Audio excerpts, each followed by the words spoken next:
of psychiatrists. First, a very warm welcome to you, Dr. Alicia. Great having you this morning.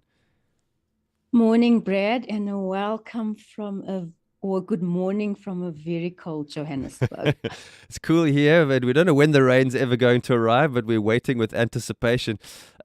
Alicia, when I was reading through the survey about teen vapors and the risk that they face to harm their mental health, I'm a parent of a preteen, and when I read this and when I see what's going out there in the world, I think that there are many parents that might be listening, or even grandparents and other family members saying, I just want to take them the truth so that they can know this is not necessarily safe. This is not a great idea. And I think that's exactly the space people are in. The young people are confused. They are definitely confused, or there's a lot of confusion when it comes to vaping. You mentioned on the other side of this that, there's this misconception with these, there's funky flavors, very interesting wrapping. So it's very sort of appealing to young people. But there's this misconception that it is safer than smoking and it's less harmful and it's the lesser of the evils, or it's, acceptable, when actually the evidence and the literature says otherwise. And what we have to really think about or consider in terms of the use of this in children and adolescents is that the brain is still developing. And so the harmful effects, just like nicotine is harmful to the developing brain, the chemicals or whatever is contained, because it's not, the type of nicotine that is these lovely flavors is as harmful to the developing brain. So, what the evidence shows us, because we need to sort of work from an evidence-based point of view, it shows us that it is linked to cognitive difficulties with mental health, like anxiety, depression, aggressive, behavior. So it's not as harmless as it's made to seem. And definitely the funky flavors definitely sort of lull us as parents, as young people, into believing that it's okay. And it's just, water vapor, which it is.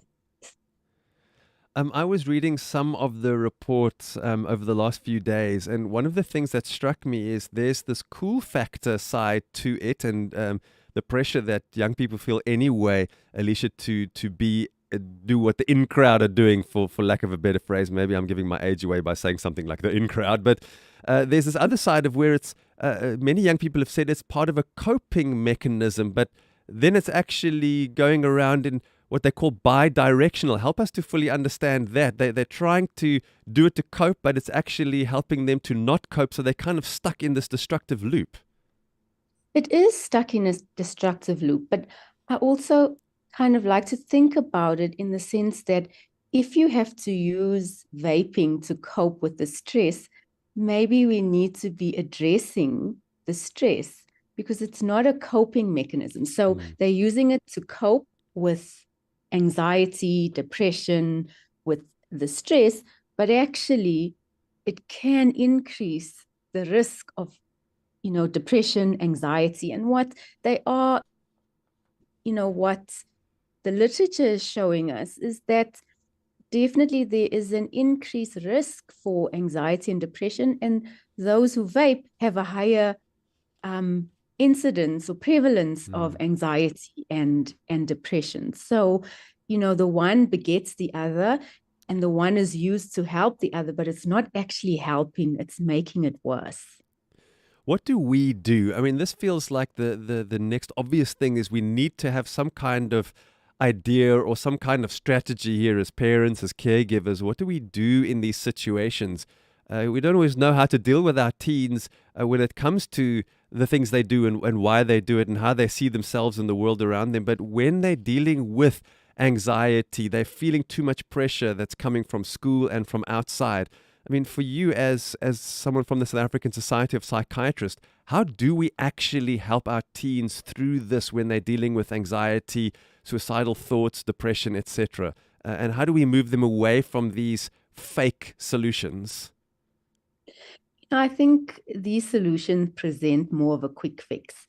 And when we are working with our children, we have to, consider that they belong to different systems. So there's the school system, there's the home environment, and then there's the adolescent or the child. So it's a triangle, and it takes a village. And I think, what has happened in recent times is that there's been an outsourcing of parenting where parents are afraid to parent, and there's been a big disconnect within the family systems.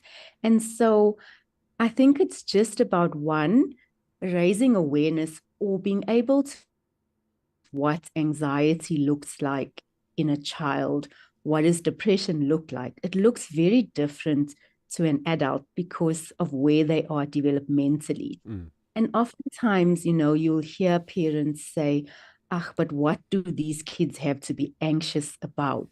So my kid can't be anxious because I give them but actually your kid is anxious. It just looks quite different. So I think it's about starting to have these open conversations, because it doesn't mean because as a parent you say they're not anxious that they are not anxious, and talking about anxiety and depression is not going to make them more depressed, or talking about suicide is not going to make them more suicidal. So it's about beginning to have those courageous conversations, but also as parents being able to tolerate the discomfort of the fact that be okay. And therefore I'm going to need to do something about it. And, again, it's not rocket science in the sense, so if a kid is struggling, it's not necessarily that they are going to need to see a psychologist or a psychiatrist. Sometimes just discussions and conversations, courageous conversations within the family unit actually go a long way in terms of being the beginning of, the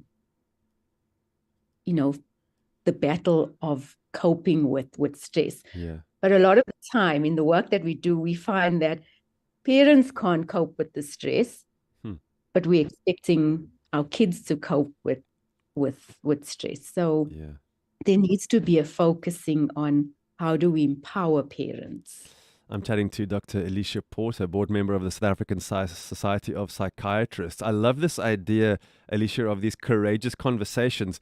So do we need to have these same courageous conversations around vaping? Because how do we start to tell our children something is not good for them or not beneficial without facing the, what do you know, or that kind of thing that leads you to a dead end and you feel like all I'm trying to tell them is that it's wrong and they're not going to listen to me anyway. So where do we go to try and tell our young people that vaping isn't great for them? It seems like it's us versus them and all of their friends sometimes.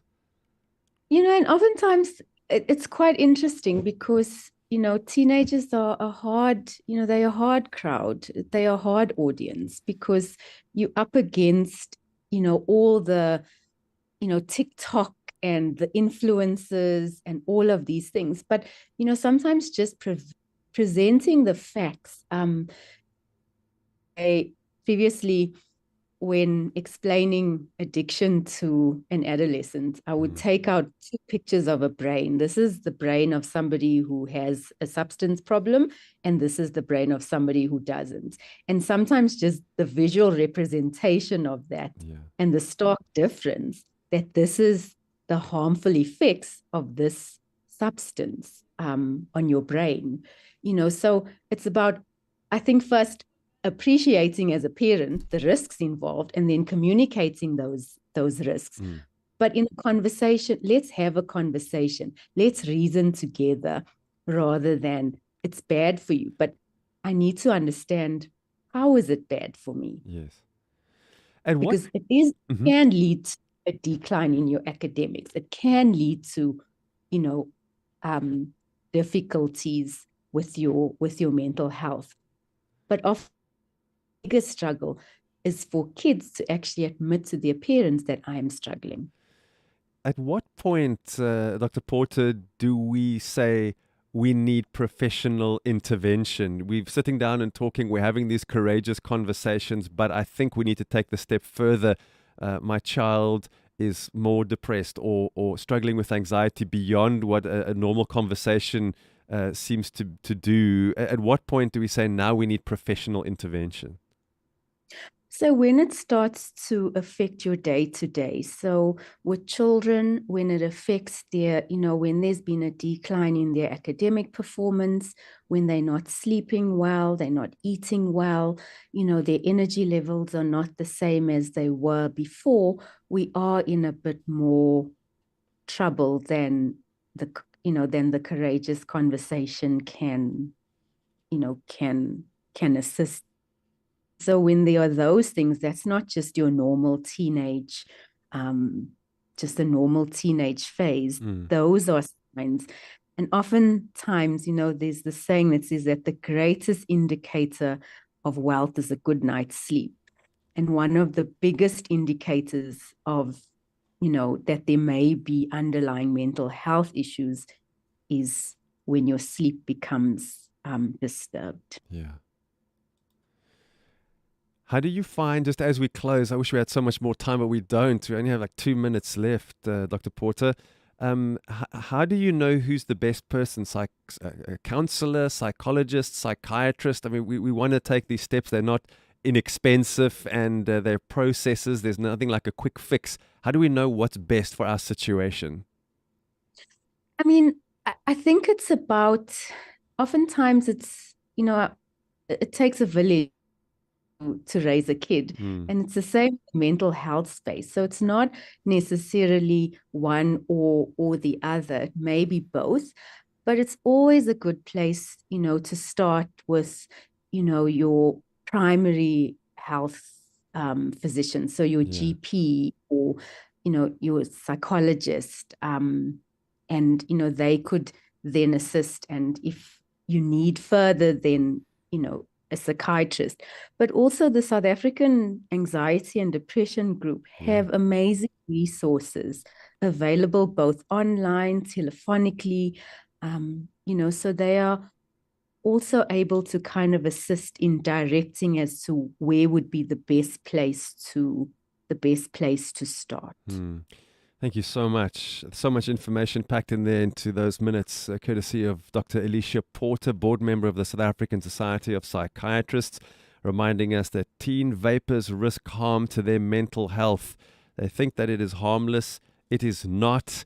And maybe it's time in your home just for some of those. I love this. I've written it down and I'm coining it together with Alicia this morning. Sit down and talk and have those courageous conversations. Thank you for leading us and getting us into the right frame of mind to deal with these kinds of things of life. Appreciate your expertise and your time. Dr. Alicia Porter, until next time. Thank you, Brad. I'd have yourself a really great day out there in Gauteng. And here we are in the Cape, and we need to know what's happening on the roads. We'll take care of that right now. It is 8:30.